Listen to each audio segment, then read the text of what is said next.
On this computer. Hi, Eileen. Welcome, everyone. I'm Molly Gordon, and this is the July 2016 Wholeness Hangout. It's been almost 3 years that I've done these monthly conversations, and I'm delighted to have all of you here and delighted to have my friend Mary Schiller back for the second time. Hi, That's Molly. Mary in front of the Eiffel Tower. Hi, Mary. So a couple things for those of you who might be new to Zoom. On your computer, if you mouse over your Zoom screen, at the bottom, you'll see icons in the middle, one of which is participants. If you click on participants, at the bottom of that screen, that little box that comes up, you will see an option to raise your hand. You might have to click on something that says more in order to get that option, but if you click around in the participants window, you will find a way to raise your hand. That's one way to get our attention if you have a question or a comment. Another way is to do this, because I have the screen set up so that I can see everyone. You just may have to do that a few times. And please do feel free to offer your questions and observations as we go along. I should check in with Mary and see, Mary, would you like folks to hold questions so that you get to talk for a while, or do you want to just roll? No, they're free to interrupt. Right. We're kind of similar in being very formal, Mary. And hi, Juliet. Hi, Joel. Yay! A number of us were recently in Oslo together, and it's so fun to see these faces. So before we just dive into the pool, what is the Wholeness Hangout? Started 3 years ago as a way to have community-based conversations about what I was learning, commonly referred to as the three principles. And one of the underlying insights and key insights for me embedded in the principles is the sense of our innate wholeness and well-being.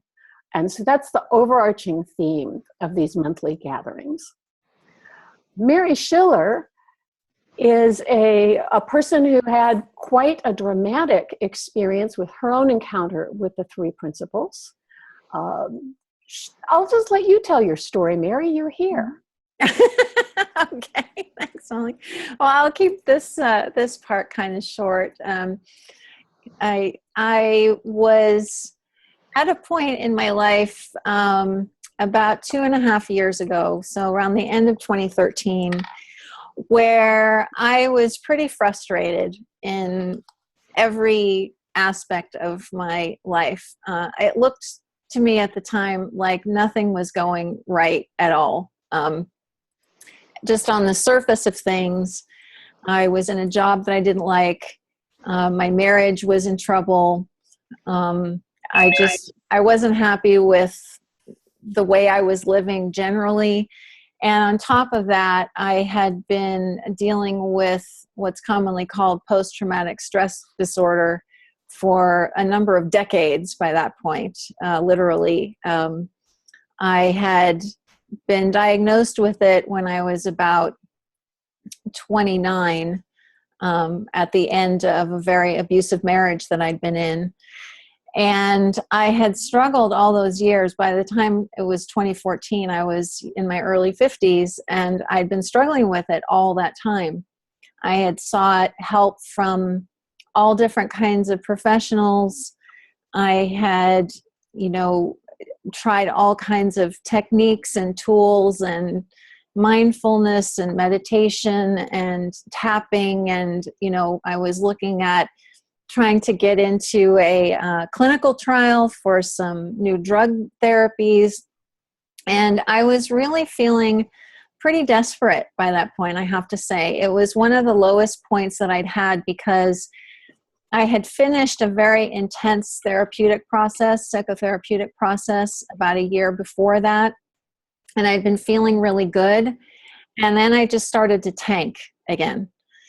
And I just was at a point where I was like, what the heck am I supposed to do? There's got to be something that can help me have a better quality of life than I was having. I've talked a little bit about this before, but the experience that I had as somebody who dealt with that kind of constant stress, my daily life pretty much consisted of just trying to kind of hang on, to be honest. I felt a lot of the time like I wasn't really living. I was just kind of doing my best to not be a burden to society and to continue to like pay my own way through life and be decent to other people and be a good mom and as good a wife as I could have been at the time. But I didn't really have the sense that my life meant anything. I didn't have the sense that there was honestly any real reason for me to be there. I wasn't feeling suicidal, but I just didn't have any real focus in my life. And I found out from that therapy process that I went through that it's very common for people who have been in situations like I had, where my life was under threat 24/7 for many years. It's very common, this makes a lot of sense, that we don't really plan for the future. So I never even had it in my mind that there was a future for me or what I could do with it.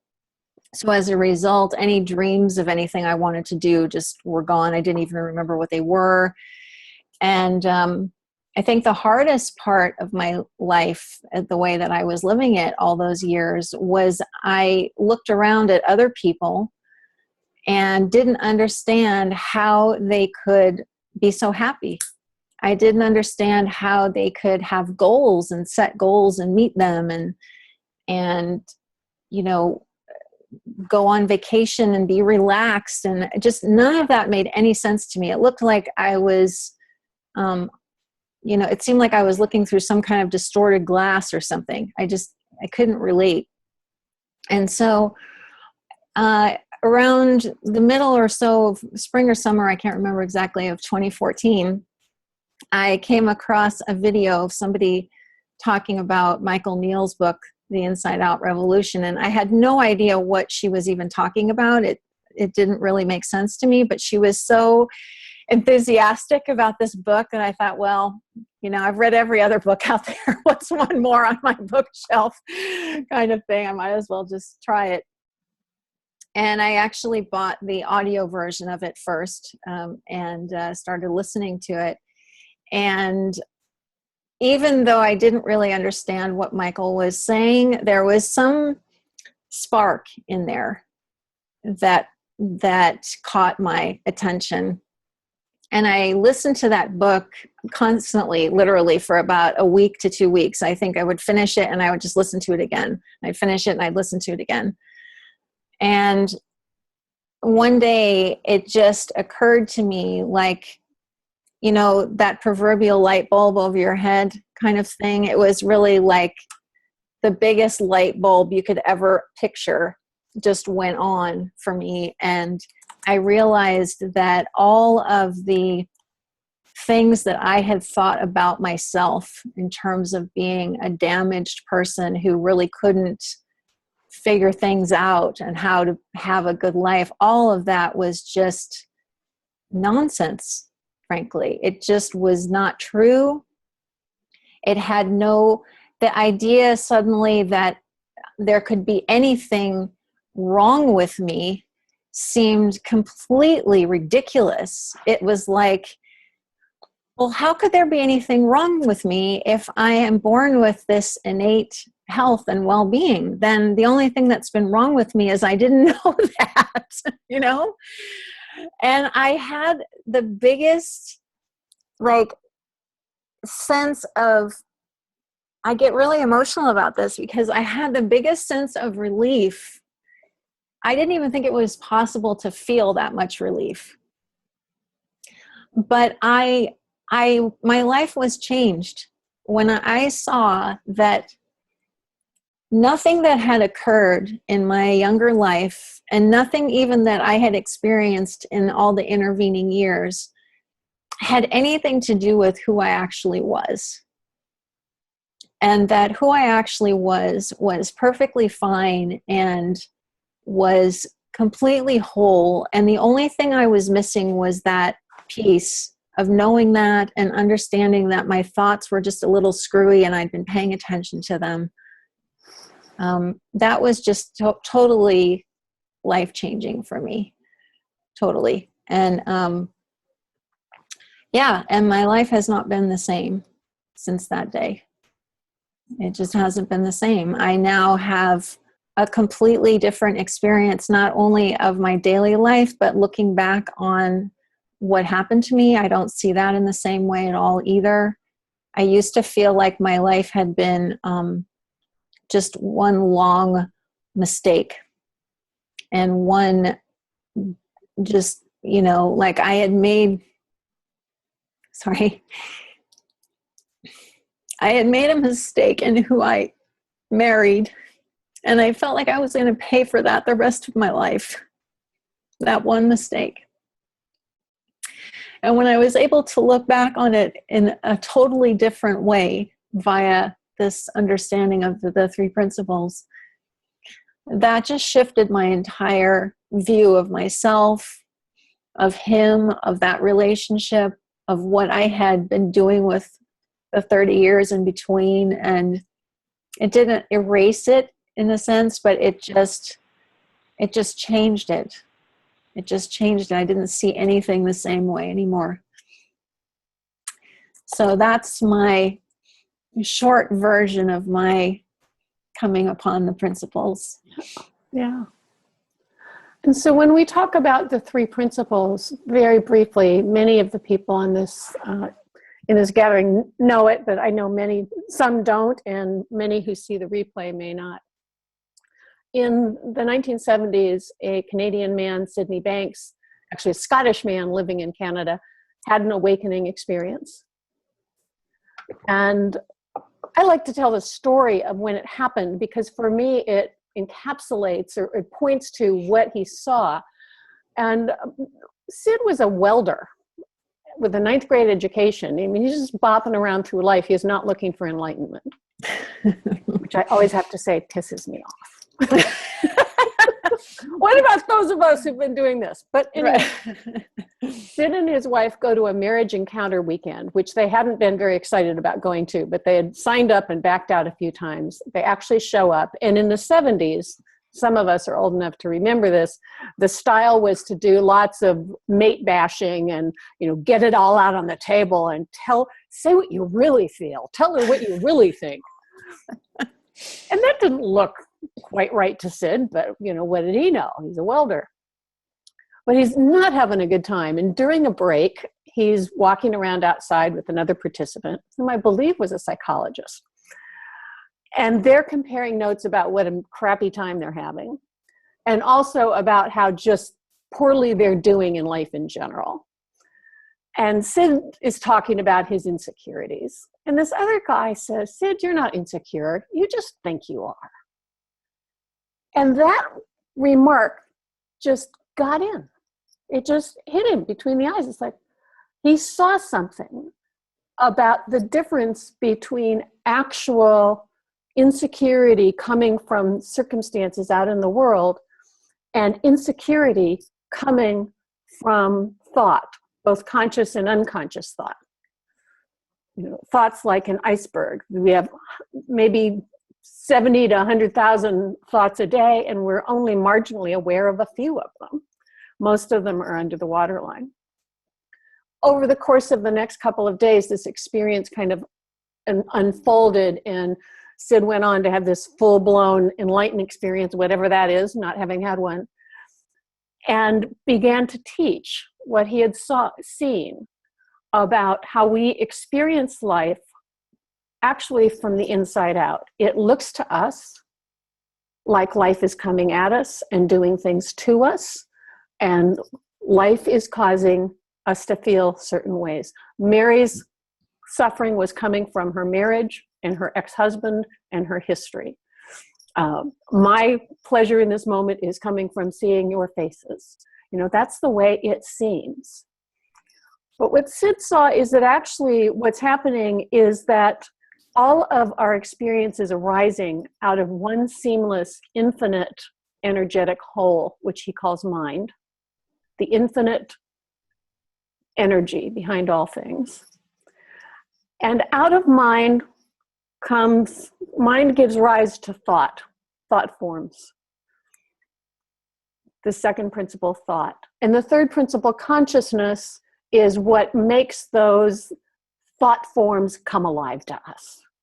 Consciousness is what is the special effects studio of emotion and sensation and physical perception that makes it seem so real that what I'm experiencing is coming to me from the outside world.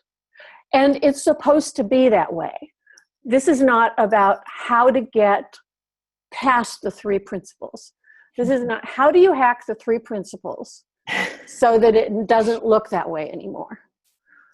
Because nobody seems to be able to do that. But there is something available when we see that our experiences are coming from thought. And when we see something else, which is what Mary alluded to first and what I love about her story, for me, mind, consciousness, and thought are all very nice. But what makes the difference is seeing that we are all fundamentally whole. That there is nothing broken here. And that underneath the fluctuations of our day-to-day experience and moment-to-moment thinking, everything about you, your essence, is perfectly okay. And it's that combo that blows my mind. There's an underlying wholeness and well-being. So there's much more, and on the bottom of the page that you found the link to get into this, there are links to a heap of books. There are many other resources, and I don't want to take more time, but I wanted to give a little groundwork. Mm-hmm. And speaking of books, Mary has written a couple of them. Actually, I got a note from a friend of mine saying, you know, for someone who's going to talk about not doing, she sure seems to do a lot. And it kind of cracked me up because I thought, maybe, but having met you, Mary, and known you for a while, you've never struck me as busy. Interesting. You know, but you do. You produce a daily podcast or a daily audio called The Daily Principles, and you've written 2 books in, you know, what, a year and a half or something. So, but tell us what your newest book is, Mind Yoga, and what inspired you to write that?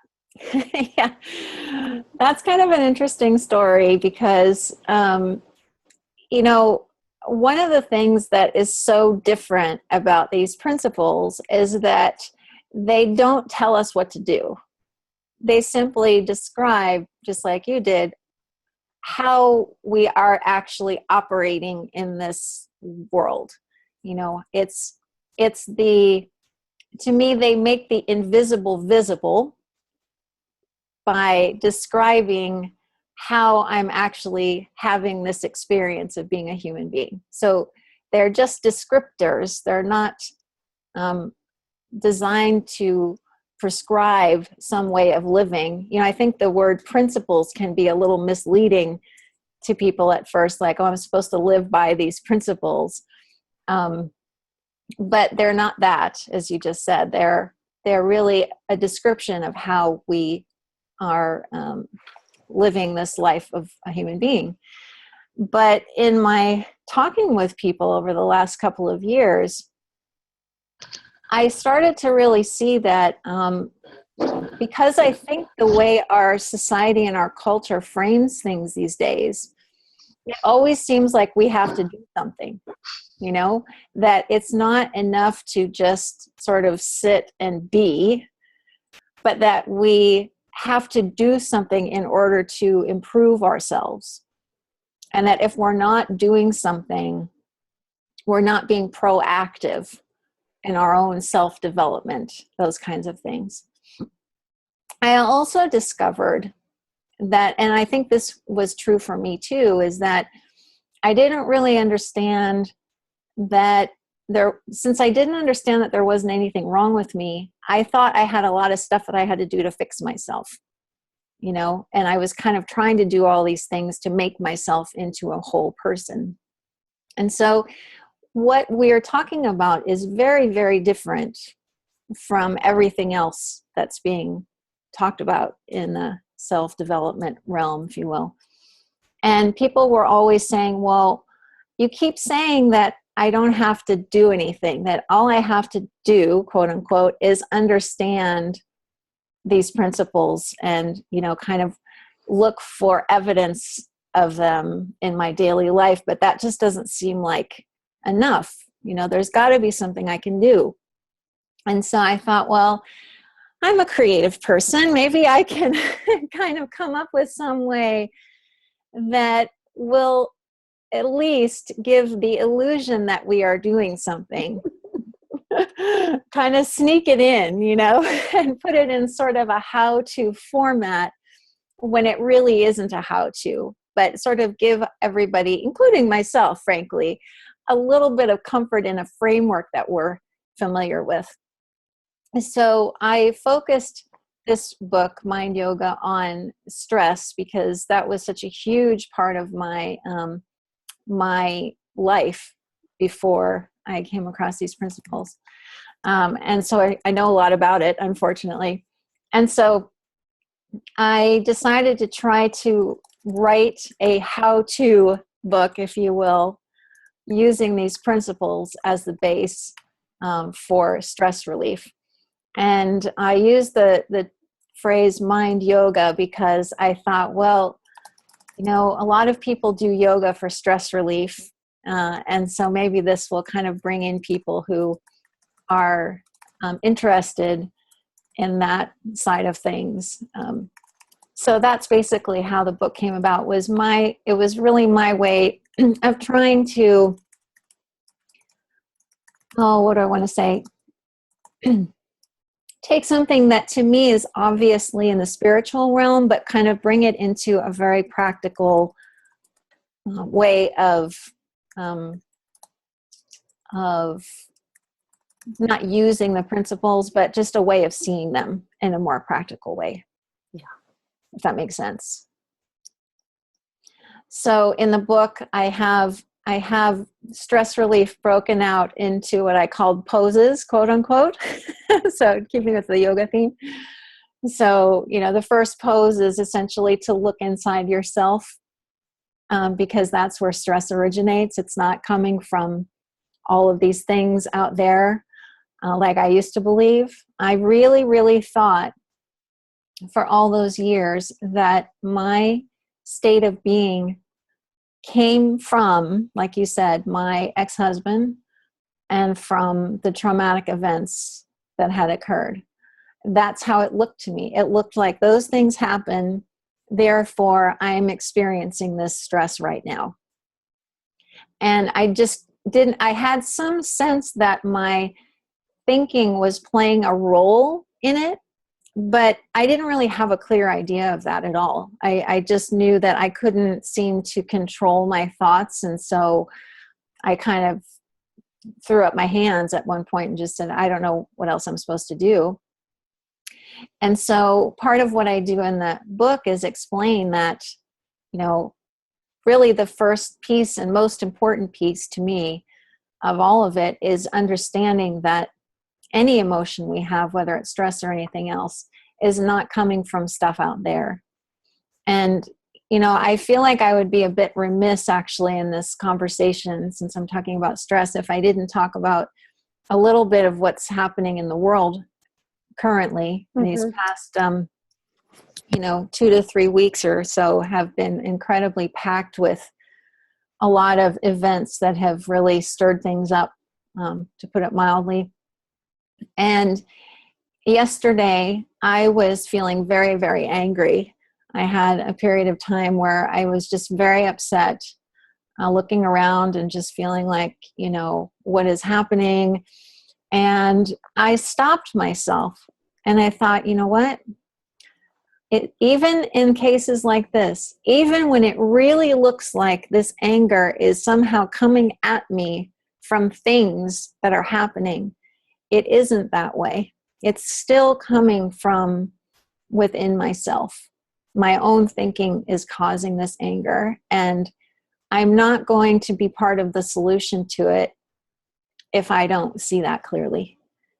And that's really what the rest of the book is about, is when we see that clearly, the way to effect change in our own lives and help us to be more successful personally and as well as helping other people is understanding that relationship between thought and feeling and thought and experience. Then we kind of drop back into this innate health that we were talking about, and that's where we'll find answers. I realized yesterday I'm never going to find an answer in all this anger that's swirling around in my head. That's not where it's at.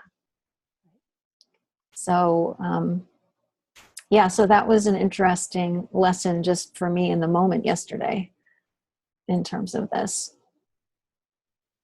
Right.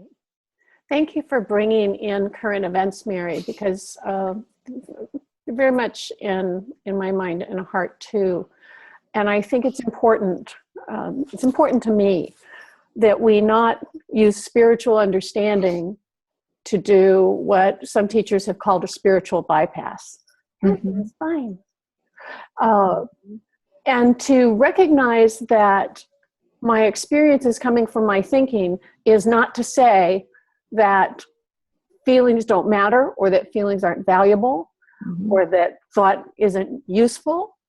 But it's, for me, the insight of the last few days is, I actually did a short video about this that's on Facebook this morning. There's a huge difference between getting caught up in my thinking. And this happens to us, especially when we really believe that our experience is coming from the outside. We get very caught up in our immediate experience of thought and feeling, and we tend to ruminate, and we go in circles, and we dig in deeper. And we see this happening in individuals and communities around the world.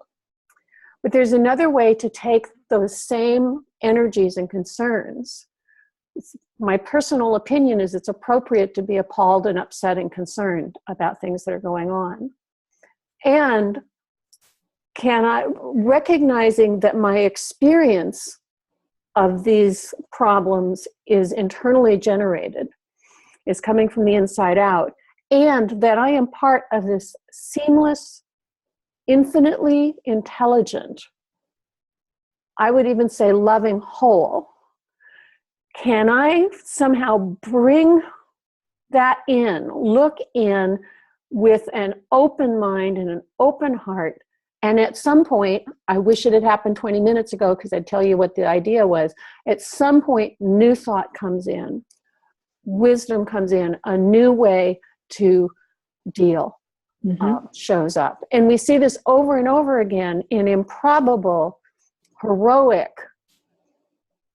world-changing shifts, from Gandhi to Nelson Mandela to individual events. And some of you may have experienced them in your own life, where in a moment you're about to go off at your child, and suddenly from somewhere a wiser capacity shows up.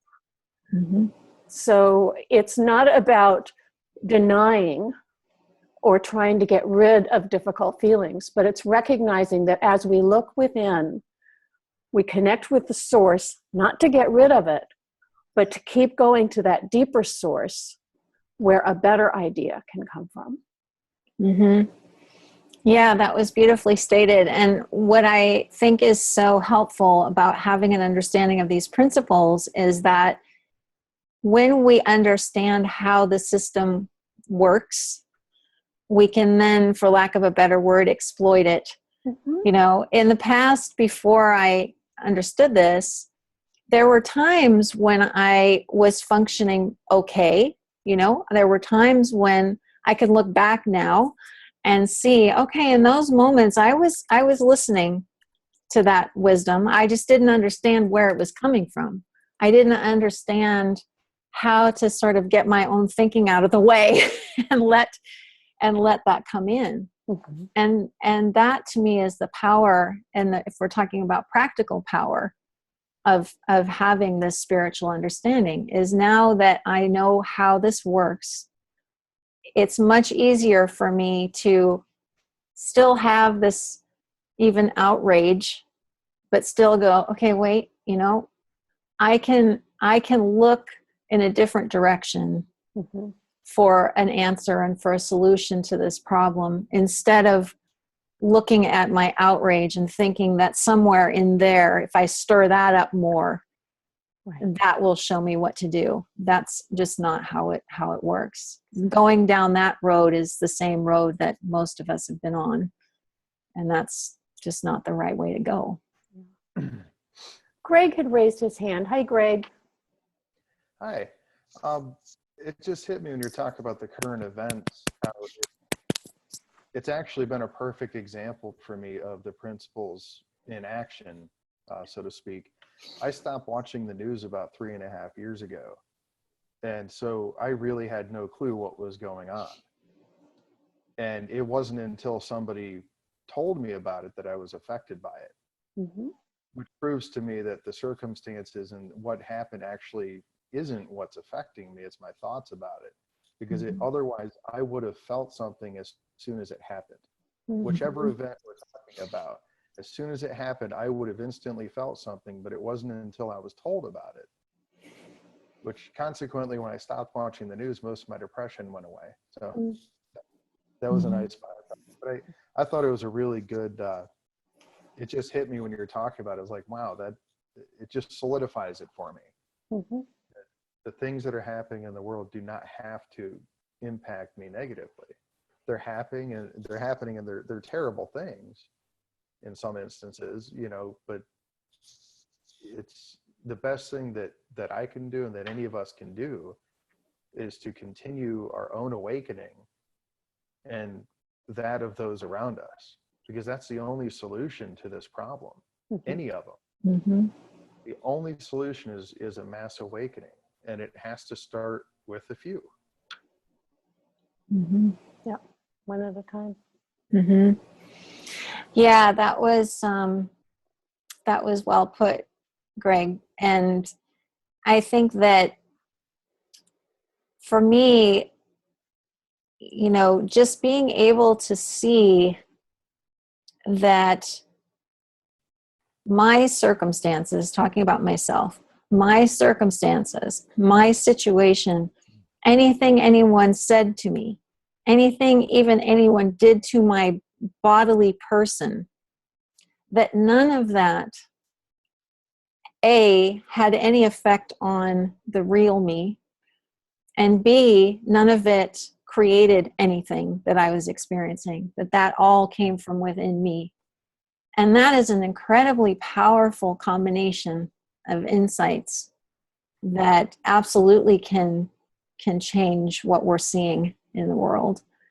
And, from my side of things, I've always been kind of a practical person. So I really do strive to present things in a way that makes it easy for people to access this. And so I think if all of us can continue talking about this in a way that whoever we're with can understand, that's just the most important thing we can be doing. Because you're right. Then once everybody's consciousness is raised, things will start to change. It's just inevitable.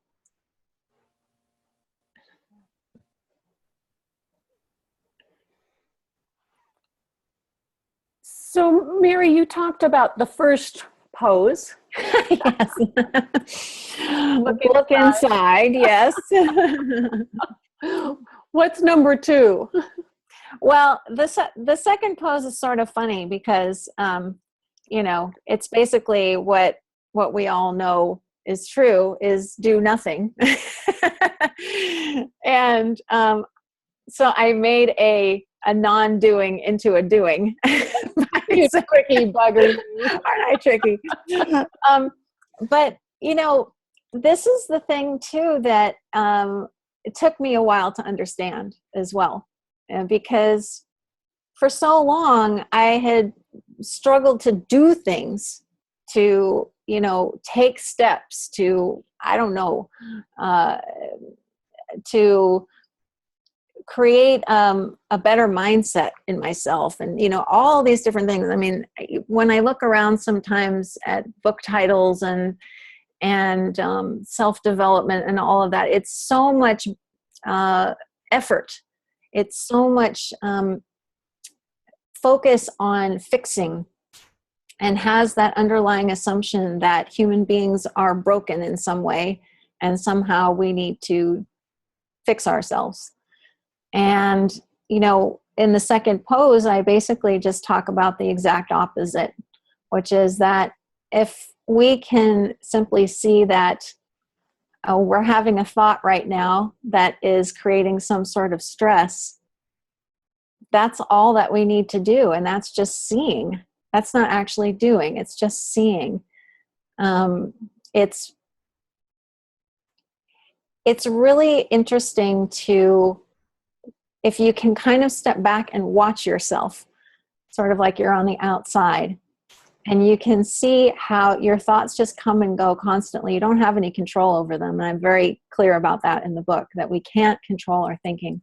So if we can't control our thinking, then what do we do about our thinking? Well, the answer is nothing, because thought comes and goes. That's just what it does.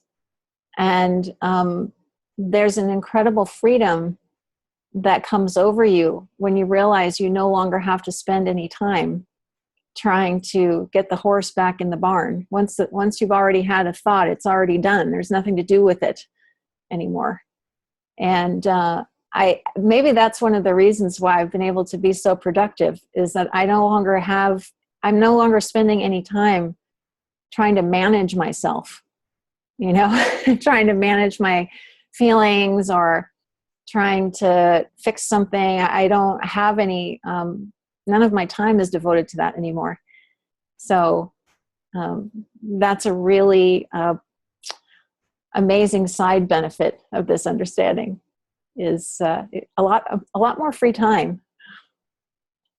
That's a pretty common report among people as they start to really settle into this. It's like, and for me, it was just like, 80% of what I do doesn't help. I know. For the longest time, I didn't know what to do instead, which is kind of what we're talking about. But I decided, if it doesn't help, I can stop doing it. And not doing it doesn't hurt. There were actually two different insights. One, it doesn't help. And then I went, and not doing it doesn't hurt. Right. And that was kind of my sideways step into not doing, was just getting that it wasn't helping and it didn't hurt to stop. Lying awake at night. Sometimes I would have insomnia and I'd be lying awake at night. And I discovered that I didn't have to worry about it. Mm-hmm. Worrying about it certainly didn't help me get to sleep faster. And not worrying about it didn't keep me awake any longer. And it certainly didn't make the experience of being awake any more miserable. It was kind of, in a twisted way, pleasant. And that was revelatory. Yeah. So not doing is an extraordinarily powerful thing. Because I always thought I was just doing the wrong things. Yes. I just thought I have to just find the right thing to do. Yeah. And then I'll be fine. Yeah. Or doing the right thing wrong. Right. Oh, yeah. Oh, that happened a lot. I would go through different courses and things about changing your mindset about this, that, and the other thing. And I just thought, gosh, I must just be really bad at this. Yeah.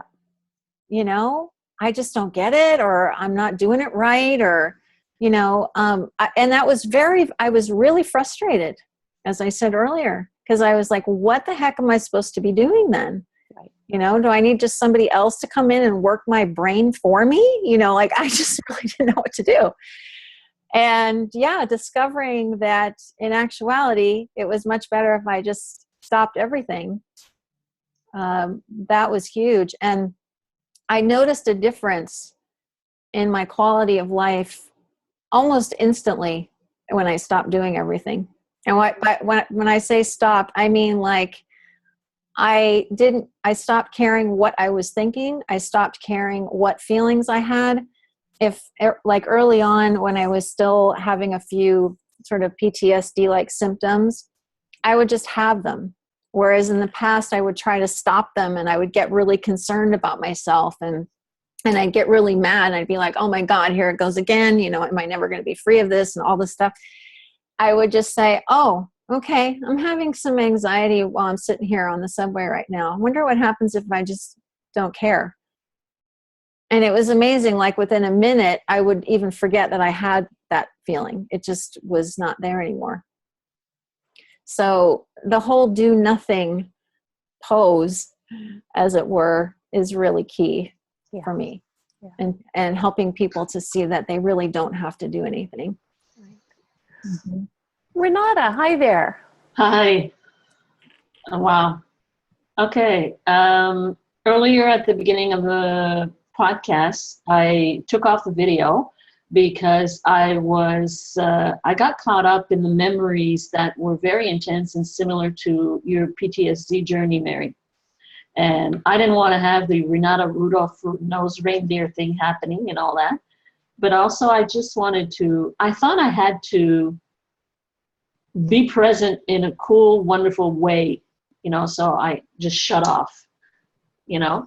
But at the same time, being here with all of you, and as you were talking and started talking about pose number 1 and pose number 2 and everything, I realized that in the interim, almost simultaneously as like moments before you started talking, I was experiencing what you were saying, the do nothing, and all of a sudden I realized, whoa, this is interesting. This is, in memory, kind of the first time I'm not doing anything, and I don't even have to be reassured, validated, or anything like that I'm going to be okay. And it just started going down, like flowing away. Mm-hmm. And I had lots and lots and lots of thoughts, of course, not the only one, about how I should be today and what I would do and everything like that. They all went out the window. Mm. And it makes a lot of sense, and I'm sure my rational brain would love to tell a story about how wonderful it is that when we hear other stories, it helps us with ours and everything. It's true, but it's not pertinent. And the question I'm with now, why I raised my hand, I just had ding, ding, ding, ding, ding in my head when you said I would have like a PTSD thing and I would just let it go. I've been fighting this so hard. And sobbing in front of everybody all the time. That's what I think. And it's not necessary. Mm-hmm. Yeah. Yeah. Like, it's happened. It's not necessary. And however I come across, it's not important anymore. Mm-hmm. Because there's this sense that, yeah, me too, part of life. Exactly. Me too, part of this incredible intelligence. And thank God, me too being human and not having to reincarnate a gazillion times before I'm a cockroach and get permission to exist. Mm-hmm. But somehow I kind of knew it but didn't feel it until just now. And I would love, love, love to lay it all at your feet. But it's more than any of our combined toes. Mm-hmm. Mm-hmm. But it is incredibly, what a relief. Mm-hmm.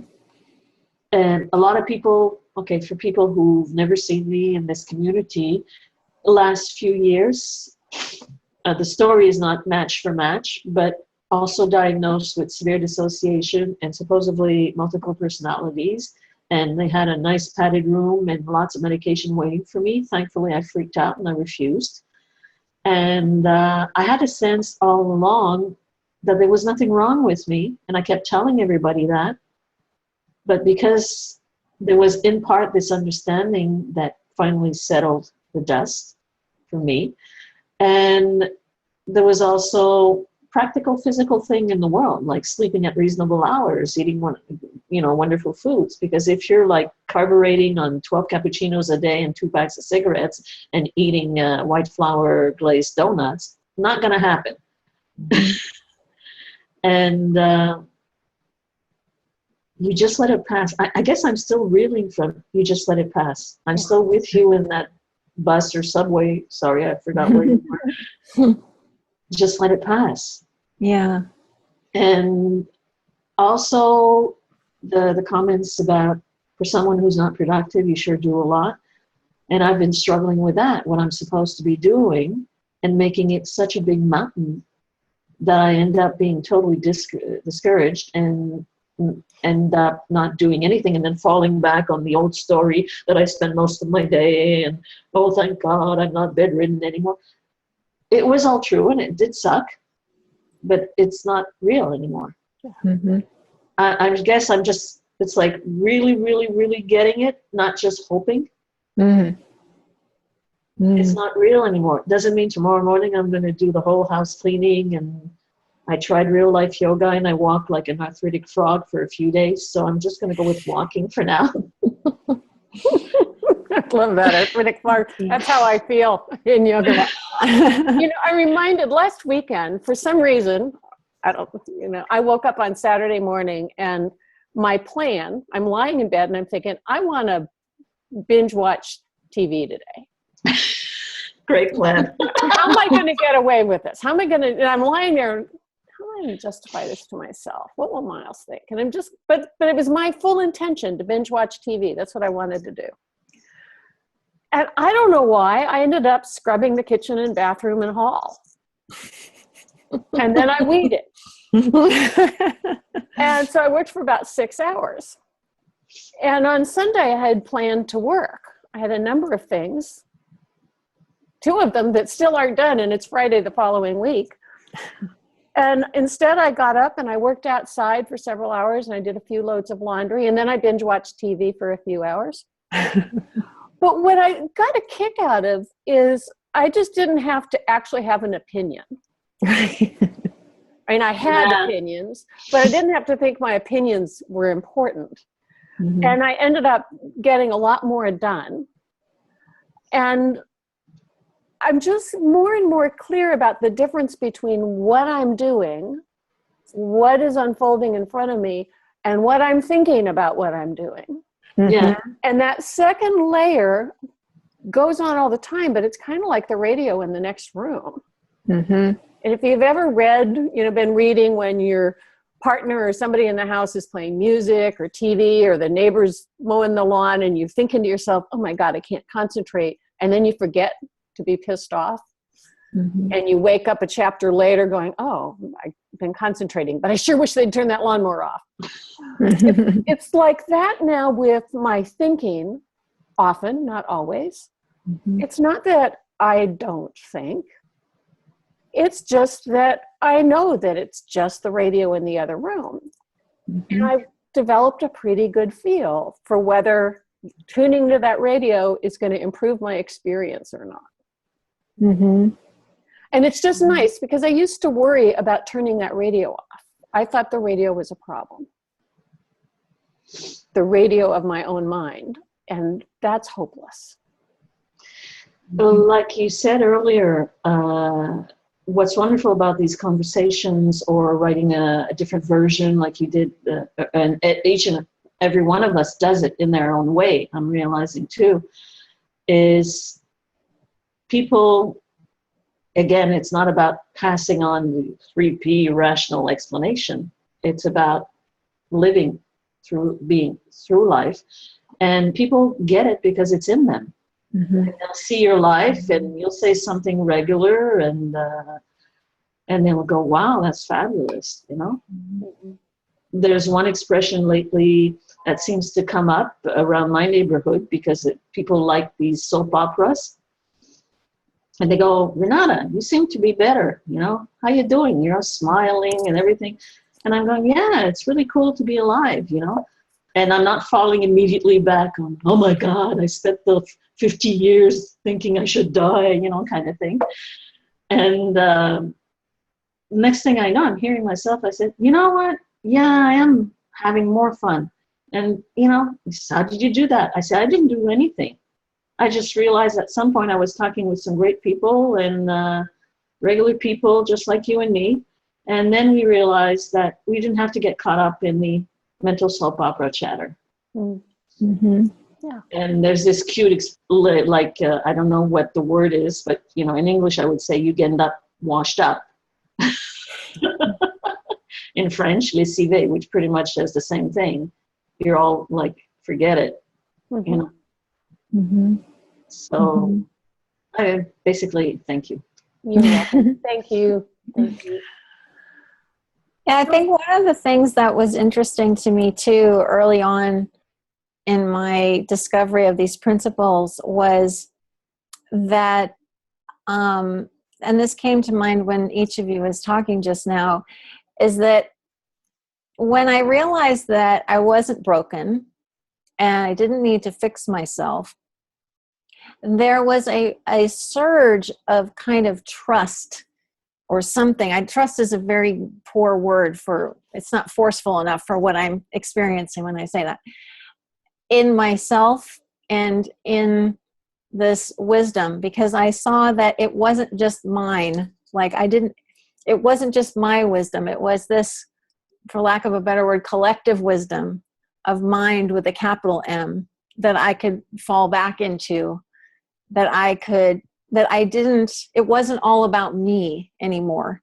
It was that there was a bigger net below me that I just never knew was there.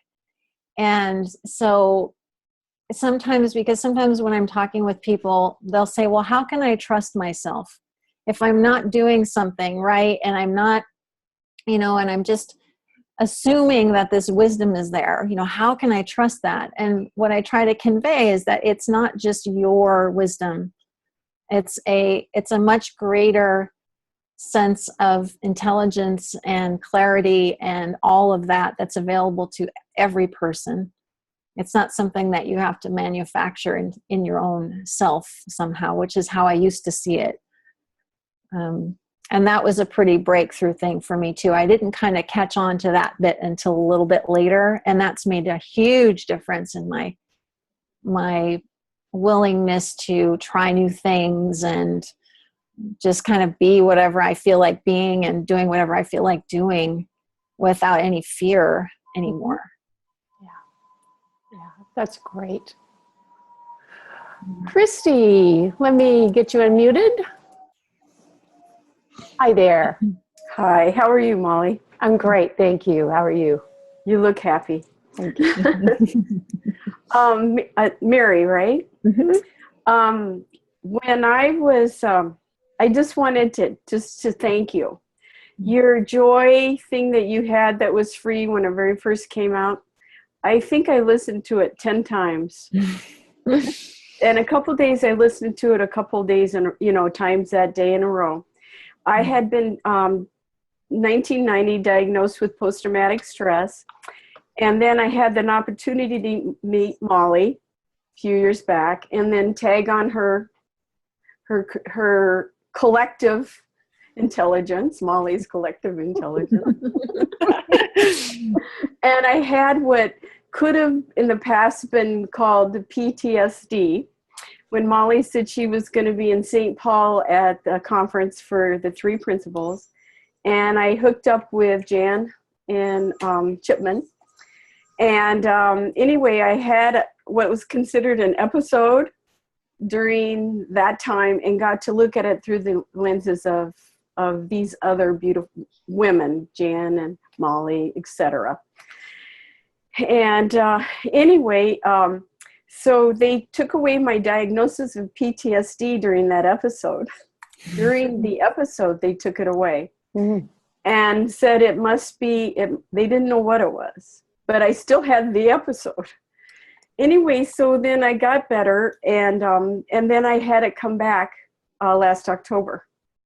And so they're baffled. She's having these episodes. I ended up having, saying that I'd pay for myself sleep apnea. And I do have sleep apnea. and last night I slept 8 hours.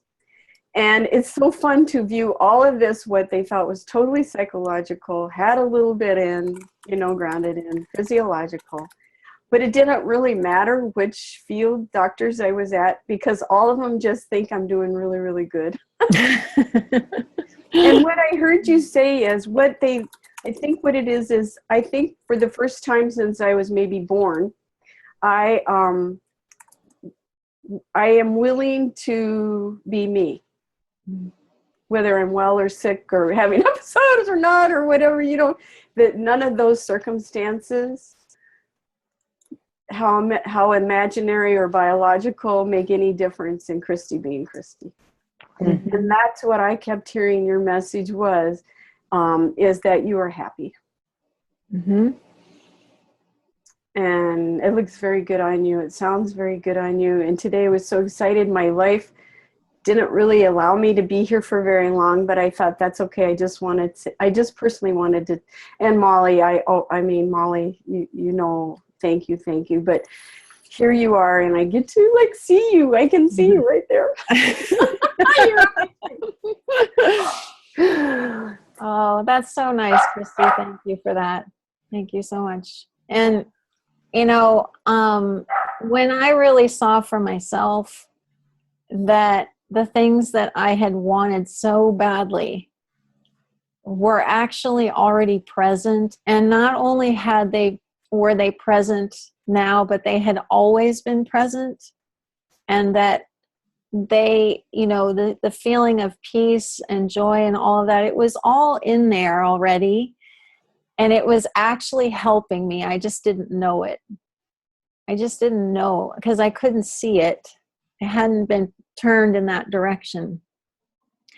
That was a beautiful recognition for me as well, that I had been myself the whole time, and I didn't have to work at being myself. I already was, and I already had been.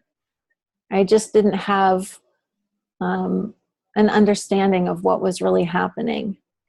And it's hard to explain the impact of this sometimes for me. And so it's lovely to hear that it's been so impactful for you as well. Ditto. And when it comes to seeing her, actually, you have just formed Mind Yoga Academy. Mm-hmm. And I don't know actually if your classes are going to be visual or audio or what. They're like this. They're on Zoom. Yes. Great. So I just opened this little school called Mind Yoga Academy. And the way that it's structured really quickly is they're very short live classes, 2 to 3 hours long. One that I have on there right now is a week. So it's 2 3-hour segments with a discussion in between during the week. But really just structured in a way that people can kind of come into a conversation like this with me, and I'm inviting other coaches to host their own classes as well. And just give people an opportunity to engage in a live conversation in a very easy way. So that is now live, I'm happy to say, at www, need the W's in there, .mindyogaacademy.com. Great. Yeah. Thanks, Molly. You're welcome. I'm excited about that. We have 2 whole minutes. You want to talk about pose number 3? Yeah. So pose number 3 is just relax into clarity. Mm-hmm. And I love this pose so much because, like I was saying earlier, I didn't really understand how to access my own wisdom before.